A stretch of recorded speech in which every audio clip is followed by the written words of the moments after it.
दोस्तों, प्यारे बच्चों, नमस्ते।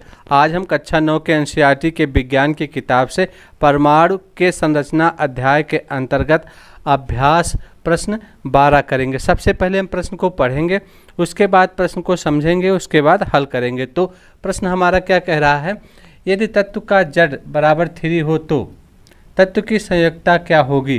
पहला प्रश्न हो गया। पहले प्रश्न के दो हिस्सा दिया गया। पहला ये हो गया संयुक्तता क्या होगी, दूसरा हिस्सा है तत्व का नाम भी लिखिए।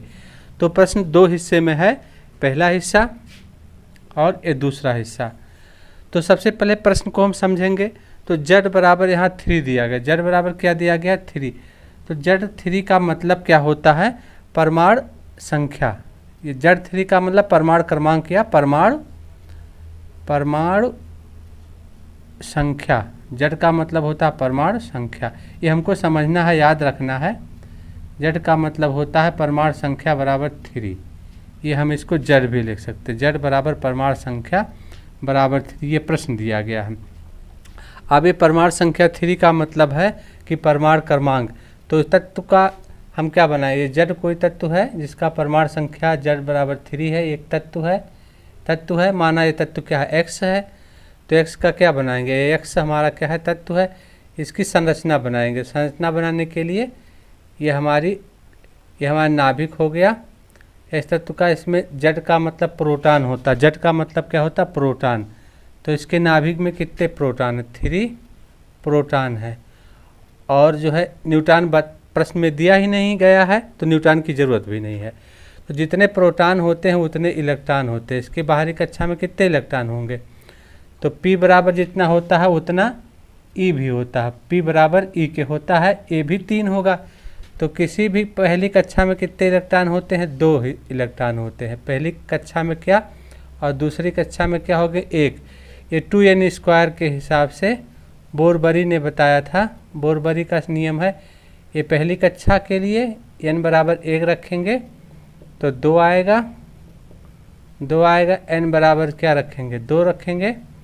n बराबर 2 रखेंगे तो 2 दूनी 4 दूनी 8 आ जाएगा। ये इलेक्ट्रॉनों की संख्या क्या आ जाएगी, 8 इलेक्ट्रॉन। ये 2 इलेक्ट्रॉन, सॉरी ये 2 इलेक्ट्रॉन।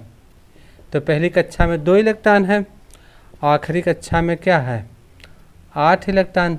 तो हमारा तत्व क्या है, इसका Z क्या है, 3 है। तो पहली कक्षा में 2 इलेक्ट्रॉन होंगे और दूसरी कक्षा में 1 इलेक्ट्रॉन होगा। तो क्या पूछ रहा, अब प्रश्न हमारा हमने समझ लिया।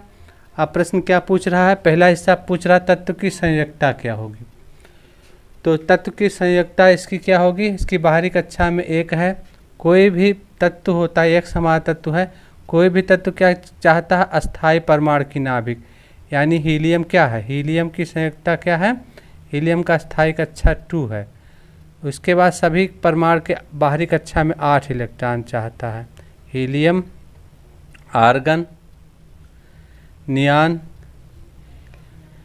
हीलियम नियान, सॉरी उल्टा हो गया, हीलियम नियान आर्गन। हीलियम ये नियान, 8 आर्गन, Ar आर्गन। तो ये सबके बाहरी कक्षा में क्या होना चाहिए, जिस तत्व के बाहरी कक्षा में 8 होता है वह क्या होता है, अस्थायी कक्षा। यानी प्रत्येक परमाणु क्या चाहता है, अस्थायी कक्षा चाहता है। तो अस्थायी कक्षा पाने के लिए क्या करता है, 1 इलेक्ट्रॉन का, इसकी यदि ये तत्व जो है 1 इलेक्ट्रॉन त्याग दे तो किसकी अस्थायी कक्षा पा लेगा, हीलियम का। तो ये क्या करेगा, 1 इलेक्ट्रॉन त्यागना चाहेगा। तो 1 इलेक्ट्रॉन त्यागना चाहेगा तो उसकी कक्षा क्या हो जाएगी, हीलियम की कक्षा हो जाएगी, अस्थायी कक्षा हो जाएगी। कैसी कक्षा हो जाएगी, अस्थायी कक्षा। तो प्रत्येक परमाणु का यह गुण होता है कि वह अस्थायी कक्षा पाना चाहता है। तो ये बोरबरी का नियम के हिसाब से अस्थायी कक्षा क्यों पाना चाहता, बोरबरी ने बताया था। और वो संयुक्तता का नियम भी है।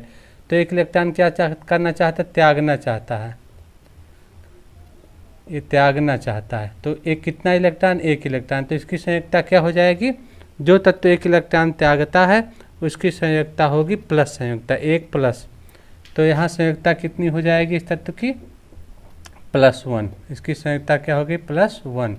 ये हमारा आंसर है। जो परमाणु इलेक्ट्रॉन त्यागना चाहता है और त्यागता है उसकी संयुक्तता क्या होती, प्लस। और जो इलेक्ट्रॉन लेता है उसकी संयुक्तता होती है माइनस। अब दूसरा प्रश्न, तत्व का नाम बताइए, तत्व का नाम भी बताइए। तो आवर्त सारणी के हिसाब से हम जानते हैं पहला तत्व हमारा क्या होता है, हाइड्रोजन। पहला तत्व हमारा होता है हाइड्रोजन। नाभिक में एक प्रोटॉन, न्यूट्रॉन नहीं होते, इलेक्ट्रॉन एक। उसके बाद दूसरा तत्व हमारा है हीलियम। इसका नाभिक में 2 प्रोटॉन और 2 न्यूट्रॉन और 2 इलेक्ट्रॉन, ये हीलियम। और तीसरा तत्व हमारा क्या होता है, लिथियम होता है, जो कि ये हमने एक्स, जो कि एक्स की संरचना लिथियम से मिलती है। किससे मिलती है, मिलती है। जैसे जैसे एक्स की संरचना है, परमाणु संरचना, वैसे लिथियम की है। इसलिए एक्स तत्व हमारा क्या है, लिथियम। एक्स कौन सा तत्व है, हम कहेंगे लिथियम। ये कौन सा तत्व है, लिथियम। इसका उत्तर हो जाएगा लिथियम, लिथियम। तो ये हमारे दोनों प्रश्न के उत्तर हो गए, आंसर।